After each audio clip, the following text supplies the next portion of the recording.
기도하심으로 금요일 아침 예배를 시작합니다.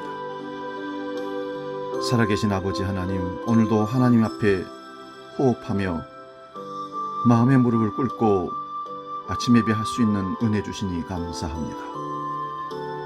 바쁜 일상 속에 피곤하고 더위에 지치고 코로나의 위험과 힘든 상황이 계속되지만 하나님을 바라보는 소망 가운데 하루하루 믿음으로 살아가는 우리의 길을 오늘도 이렇게 성령을 통하여 이끌어 주시니 감사합니다. 하나님, 우리가 주님 앞에 날마다 서 있게 하시고 우리 어깨 위에 드려진 모든 무거운 짐들은 주님이 벗겨주시며 당당하게 힘있게 내가 너를 도우마 하시는 음성을 듣고 또 하루를 살고 또 한 주간을, 한 달을, 1년을 살아낼 수 있도록 용기와 힘과 믿음을 더하여 주시옵소서. 오늘도 말씀 앞에 겸손하게 하시고 말씀의 이정표를 따라 살아서 승리하는 하루가 되게 하여 주시옵소서. 이제는 사도신경으로 신앙을 고백합니다. 나는 전능하신 아버지 하나님, 천지의 창조주를 믿습니다. 나는 그의 유일하신 아들 우리 주 예수 그리스도를 믿습니다.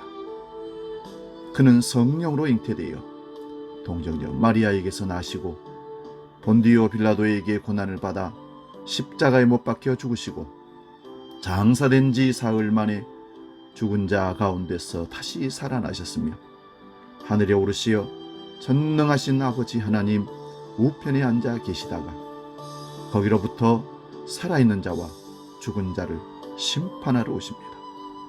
나는 성령을 믿으며 거룩한 공교회와 성도의 교제와 죄를 용서받는 것과 몸의 부활과 영생을 믿습니다. 아멘.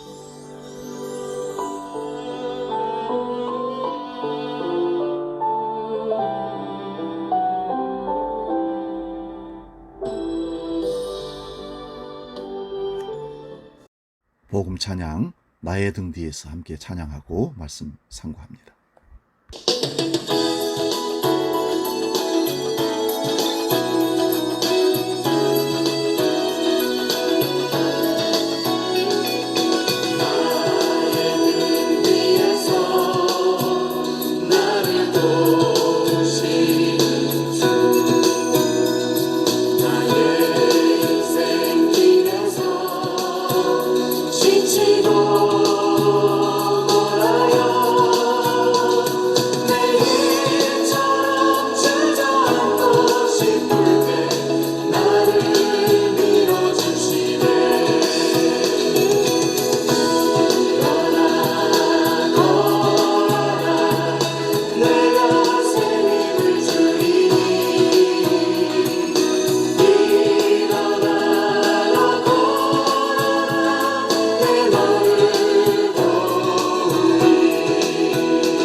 오늘 우리에게 주시는 하나님 말씀은 사도행전 18장 24절에서 26절 말씀입니다.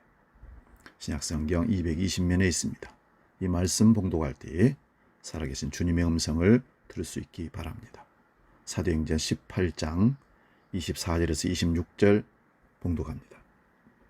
알렉산드리에서 난 아볼로라 하는 유대인이 에베소에 이르니 이 사람은 언변이 좋고 성경에 능통한 자라. 그가 일찍이 주의 도를 배워 열심으로 예수에 관한 것을 자세히 말하며 가르치나 요한의 세례만 알따름이라. 그가 회당에서 담대히 말하기 시작하거늘 브리스길라와 아굴라가 듣고 들여다가 하나님의 도를 더 정확하게 풀어 이르더라. 아멘. 봉독한 말씀으로 회복해야 할 신앙의 리모델링, 이런 제목으로 말씀을 상고합니다. 회복해야 할 신앙의 리모델링. 현대는 리모델링 시대라고 할 수 있습니다. 그 대표적인 경우가 오래된 집을 새롭게 리모델링하는 일들이 많아서 헌 집을 새롭게 고치면 새 집같이 되는 경우들을 참 많이 봅니다. 집을 헐고 다시 짓는 것보다 리모델링하면 얼마든지 환경을 새롭게 만들어 살 수 있다는 것이죠. 옛날 쓰러져가는 구가라도 새로운 신식 인테리어로 리모델링 해놓으니 새로운 집과 똑같은 모습들로 행복하게 사는 그런 이웃들을 많이 보게 됩니다. 요즘엔 중년 나이의 사람들이 인생도 리모델링을 합니다. 그래서 피부도 관리하고 머리도 염색하고 새로운 분위기를 만들어 살아가려고 애를 씁니다. 또 여성분들은 이제는 화장하고 관리하는 차원을 넘어서 아예 얼굴을 성형하는 리모델링에 역중하고 있는 것을 봅니다. 생명체는 무엇이든 그냥 두면 쇠퇴합니다. 물과 자연도 그냥 두면 구태의연해지고 더러워집니다. 물도 고이면 생명력을 잃어버립니다. 그래서 하나님이 이 땅에 생명력을 위해서 때로 태풍을 보내시고 강한 바람을 불게 하시고 홍수를 보내시는 것입니다. 그렇게 하는 동안 꺾이고 부서지고 깨질 것은 깨져서 새로워지기 때문입니다. 이것은 신앙도 마찬가지입니다. 신앙도 가만히 있으면 구태의연해지고 생명력이 떨어집니다. 그래서 신앙도 새롭게 리모델링을 해야 합니다. 중세시대 때에는 교회도 신앙도 참 구태의연하고 썩었습니다. 그래서 신앙인들이 너무 안주하고 편안함을 추구했습니다. 그리고 나머지 시간은 세속에 관심을 가졌고 사상에 철학에 관심을 가지다 보니 즐기는 데만, 생각하는 데만 집착했습니다. 그렇게 살아가는 동안 중세는 1000년 동안 그 신앙이 완전히 세속화되었고 썩어서 문드러지는 암흑의 시대가 되고 말았습니다. 생명력이 없는 죽은 시대가 된 거죠. 현대 교회도 지금 그것을 답습하고 있는 듯 보입니다. 여러분, 종교가 세속화되면 어떻게 되겠습니까? 성경은 무시되고 인위적인 신학이 판을 치고 사람들을 자유주의로 빠지게 하고 종교다운주의로 흘러가게 합니다. 중세시대와 같은 모습으로 바꿔버린다는 것입니다. 중세시대에는 교황은 신격화되고 성직은 팔리고 신앙은 완전히 형식화되어 갔습니다. 그때 루터를 비롯한 종교 교획자들은 이래서는 안 되겠다. 다시 성경으로 돌아가자. 종교 개혁의 캐치프레이즈를 내걸고는 죽음은 무릅쓰고 개혁에 나섰던 것입니다. 그때 뜻있는 잠자던 신앙인들이 깨어나 함께 그 일에 동참했던 것입니다. 이것을 종교 개혁이라고 하는데 저는 신앙의 리모델링 운동이라고 말하고 싶습니다. 종교 개혁에 나온 500년이 넘은 지금 우리 신앙 또한 다시 리모델링 해야 할 지경에 이르렀습니다. 지금 우리의 신앙이 얼마나 가라앉아 있습니까? 지금 우리의 신앙에 감격이 없어졌습니다. 기쁨도 없어졌습니다. 눈물도 없어졌습니다. 떨림도 없어졌습니다. 모두 생명력을 잃고 주일날 1시간 예배 드리는 것으로 신앙생활을 한다고 자부했던 우리의 모습들이 아니었습니까? 그러던 중에 코로나가 창궐하여 온 세계가 멈춰 있습니다. 교회는 예배를 드릴 수 있는 자유로움이 사라졌습니다. 정부에서 방역 단계로 계속적으로 옥죄고 예배를 드리지 말게 합니다. 생명력을 잃고 하나님을 등한시하고 종교적인 행사에만 집중했던 한국교회. 바로 이 기회가 하나님이 지금 우리를, 한국교회를 리모델링 하고 계시지 않는지 저는 생각해 봅니다. 이제 우리 신앙도 다시 리모델링해서 하나님 앞에 바로 서는 개인, 가정, 교회 되어야 할 줄로 믿습니다. 그러면 무엇을 리모델링 해야 할까요? 첫째는 말씀을 회복하는 일입니다. 오늘은 이 말씀이 점점 희미해져 가고 있습니다. 오늘은 교회나 신앙인들이나 설교에서 말씀이 사라지고 있습니다. 설교자들이 설교에서 윤리 강의를 하고 철학 강의를 하고 있습니다. 성도들은 말씀을 읽지도 묵상하지도 않습니다. 그래서 성경책은 일주일 내내 방구석에 먼지가 쌓인 채 그대로 놓여있는 경우가 많습니다. 말씀이 점점 사라져가는 시대. 홍수가 나서 물은 많지만 마실 물이 없는 것 같은 그런 시대를 우리가 지금 살아가고 있습니다. 말씀을 함부로 자유적으로 해석해서 사람들을 혼돈시키고 결국은 교회를 병들게 하고 세상으로부터 지탄을 받는 일들도 만들어내고 있습니다. 루터가 종교 개혁을 할 때 일반 신앙인들은 성경을 읽지도 못하게 했습니다. 그러니까 중세 기독교가 암흑의 시대가 된 것이죠. 이제 이 말씀이 회복되어야 됩니다. 말씀을 많이 읽으라는 것이 아니라 백독천동하라는 것이 아니라 성경을 하나님의 말씀으로 믿으라는 것입니다. 두 번째, 우리가 리모델링 해야 할 부분은 예배입니다. 예배를 회복해야 하는 것입니다. 21세기를 가리켜서 예배의 위기 시대로 갑니다. 예배는 많습니다. 다양한 예배들이 많이 드려지고 있습니다. 그런데 매우 예배가 형식적으로 흘러가고 있습니다. 모두 예배를 간단히 드려버리는 것이 이 시대의 풍조인 듯합니다. 감격이 없고 은혜가 없고 타성에 젖어가는 종교 행위의 예배는 죽은 예배입니다. 하루빨리 예배를 리모델링 해야 합니다.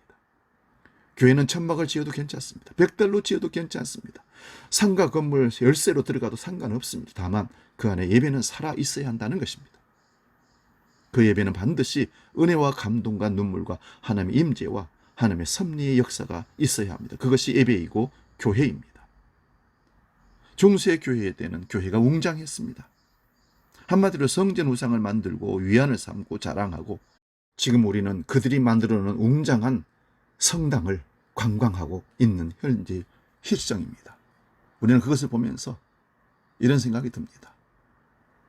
신앙은 없고 신앙의 외형적인 모습만 웅장하게 자랑하는 저 성당들, 저건 죽은 종교다. 교회가 그것을 답습해 가면 안 되겠습니다. 그런데 사실 한국 교회가 웅장하게, 높게, 크게, 멋지게 성전이라고 하면서 교회당을 그렇게 지어가고 있습니다. 그 속에 예배는 사라지고 감격은 사라지고 하나님의 임재는 없어지고 생명력 잃은 예배만 날마다 드려지고 있는 것은 아닌지, 그것을 깨닫지 못함으로 말미암아 코로나 팬데믹으로 대면 예배를 금지하고 비대면 예배라는 회기망측한 예배를 만들어서 나라에서 드리라고 합니다. 이것을 우리는 그냥 생각할 일이 아닙니다. 하나님이 이렇게까지 우리를 깨닫도록 섭리하시며 이끌어가는 것으로 저는 느껴집니다. 세 번째는 은혜를 회복하는 일입니다. 나의 나됨은 순전히 하나님의 은혜입니다. 내가 태어난 것도, 내가 지금까지 살아온 것도, 내가 예수를 알게 되고 믿게 된 것도, 내가 하나님의 자녀된 것도, 그리고 내가 천국을 소유하게 된 것도 모두 하나님의 은혜입니다. 여러분은 이 은혜를 인정하십니까? 이 은혜가 얼마나 깊고 소중합니까? 그래서 이 은혜에는 값이 없습니다. 그 값이 너무 커서 값을 매길 수가 없기 때문입니다. 그래서 이 은혜를 하나님이 세상에 그냥 우리에게 선물로 주신 겁니다. 우리는 이것을 하나님의 은혜라, 은총이라, 궁율이라 부릅니다. 우리가 죄사함을 받고 하나님의 자녀가 되고 그리스도인 된 것은 면죄부나 공로를 얻는 것이 아니고 우리 행위로가 아니라 순전한 하나님의 선물, 은혜입니다. 우리는 이 은혜를 회복해야 합니다. 오늘 우리는 신앙을 새롭게 고쳐야 하고 바로잡아야 하고 수정해야 합니다. 오늘 신앙은 거의 전부가 은혜와 은총과 궁유를 얻기 위한 신앙이 아니고 거의 기복적인 신앙으로 바뀌어져 가고 있는지 생각해 봐야 됩니다. 네 번째, 우리는 예수를 회복하는 일이 필요합니다. 여러분, 이 세상에서 가장 존귀한 분은 누구입니까? 예수 그리스도이십니다. 예수님은 나의 구원주시고 구세주이시고 순전히 나를 위해 이 땅에 오시고 고난받으시고 죽으시고 수모당하신 분이시고 나를 위해서 부활하셨고 승천하셔서 이제 다시 우리를 데리러 이 땅에 재림하여 오실 겁니다. 바울이 예수님을 만났습니다. 그 만남 후로 바울은 너무나 큰 세계를 발견하게 됩니다. 그리고 그 은혜가 너무 컸어 모든 것을 버리고 예수만 알기로 작정했습니다. 그때부터 그는 입만 열면 오직 예수만 흘러나왔던 것입니다. 바울의 몸속에는 온통 예수의 피로 가득했습니다. 그것이 진정한 그리스도인이고 예수의 제자입니다. 그런데 오늘 그리스도인들의 가슴 속에 이 예수가 점점 멀어지고 식어져 가고 있다는 사실입니다. 생활에서 예수가 멀어져 가고 있습니다. 의식 속에서 예수가 멀어져 가고 있습니다. 이 예수를 다시 회복해야 합니다. 오늘 성경 본문을 보십시오. 알렉산드리아의 아볼라라는 사람이 있었습니다. 이 사람은 복음 전도자이고 웅변가였습니다. 이 사람은 아주 화려하고 웅변을 잘했던 사람이고 달변가였다는 사실을 오늘 성경에 기록해 놓고 있습니다. 그래서 아볼로가 웅변을 하면 박수가채를 받았습니다. 거기다가 성경을 보면 이 사람은 언변이 좋고 성경에 능통한 자라 했습니다. 언변 좋고 성경에 능통한 사람이 복음을 전했으니 얼마나 그 달변으로 잘 전달했겠습니까? 오늘날 신학을 공부를 많이 하고 박사를 학위를 많이 받아서 교회 강단에서 설교를 하고 있는 목회자들의 모습에 능통한 설교에 달변 그들의 말들 속에 우리는 얼마나 감동을 받고 있는지 한번 생각해 보시기 바랍니다. 사람들이 많이 운집했습니다. 그때 아굴라 부부가 그 집회에 참석했다가 아볼로의 설교를 듣고 생각한 것이 있습니다. 아볼로는 웅변에 능하고 지식으로 뛰어난 언변으로 설교를 했지만 어딘지 모르게 성령 체험이 없고 예수를 제대로 전달하지 못했던 것을 보게 됩니다. 알기는 많이 아는데 영감이 없다는 것입니다. 실제로 아볼로는 그때까지만 해도 성령이 무엇인지를 몰랐습니다. 성령을 모르는데 예수를 어떻게 깊이 알겠습니까? 유창한 웅변으로 설교는 했지만 힘있게 예수를 전하지는 못했습니다. 그래서 아굴라 부부가 그를 조용히 방문해서 성경을 가르쳐 주었습니다.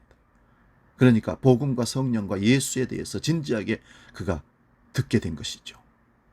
아볼로는 학자적으로 참 훌륭합니다. 하지만 성령도 받지 못했습니다.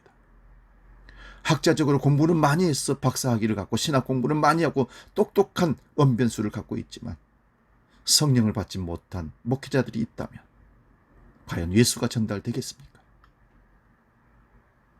아굴로와 브리스길라 부부에게 아볼로는 몇 마디 말을 듣고 이분들은 역시 다르구나. 그래서 그 두 부부를 자기 집으로 불러들이고 예수를 다시 듣고 믿게 되는 겁니다. 아볼로의 자세가 아주 훌륭합니다. 그는 옥토의 사람입니다. 여러분, 체험이란 무엇이겠습니까? 예수는 내 구주, 이것이 중요합니다. 나를 위해 죽으셨고 나를 위해 저주받으셨고 나를 위해 부활하셨고 이런 확실하고 단순한 믿음이 절대로 필요합니다. 오늘날 이 체험이 없으면서 이 믿음이 없으면서 공부해서 성경을 풀고 예수를 전하는 사람들이 얼마나 많은지 모릅니다. 예수를 모르기 때문에 엉뚱한 해석으로 사상을 만들고 이단을 만듭니다. 이제 예수가 회복되어야 합니다. 사랑하는 여러분, 이제 무너진 우리의 신앙을 다시 리모델링해서 활기차고 생명력 있는 예수를 전하는 우리 개인, 가정, 한국 교회가 돼야 할 줄로 믿습니다. 신앙의 리모델링, 대단히 중요한 시점에 우리가 서 있습니다. 과감하게 부숴내고 잘라내고 새로운 것으로 세워서 말씀과 기도와 예배와 성령의 충만함으로 다시 우리를 세울 수 있기를 주의 이름으로 축원드립니다.